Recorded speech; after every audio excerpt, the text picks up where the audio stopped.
Should NFL players seek out their hometown teams? It's not always that simple. ASHBURN va.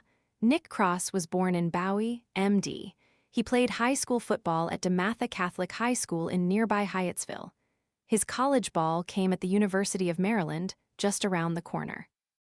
So when Cross became a free agent this spring, and the Washington Commanders had an opening at safety and a contract offer for Cross, it was a no-brainer, right? Tired of constantly refilling your pet's water bowl? This filtered fountain keeps water circulating and offers a generous capacity, giving cats and small dogs convenient access to flowing water. Want to get the best verified deal and see full details?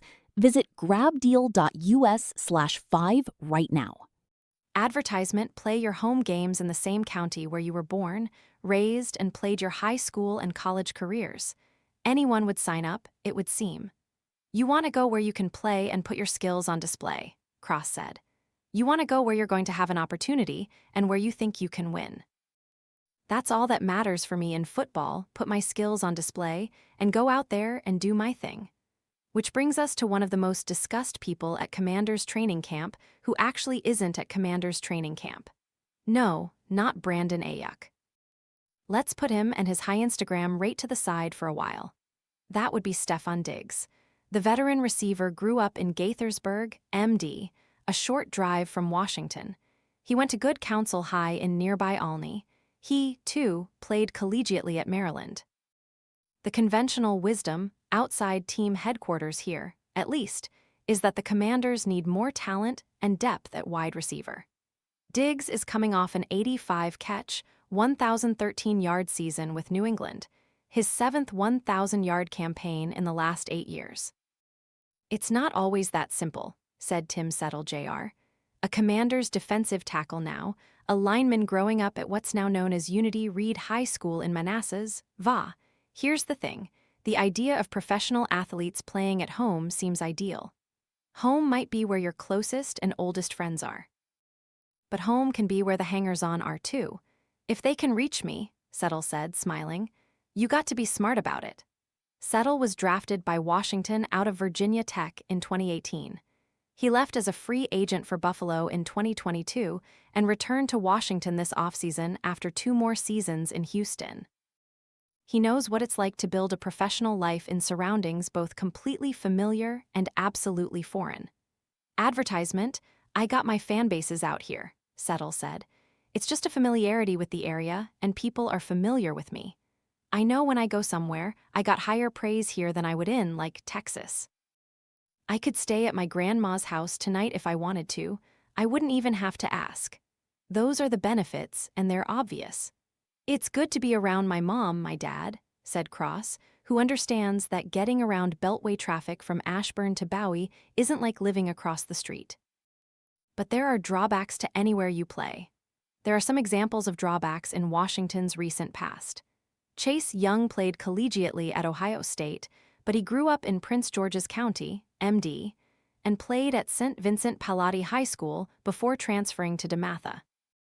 When Washington made him the 2nd overall pick in the 2020 draft, it seemed a perfect hit, a hometown kid returning to help resurrect the team for which he grew up rooting.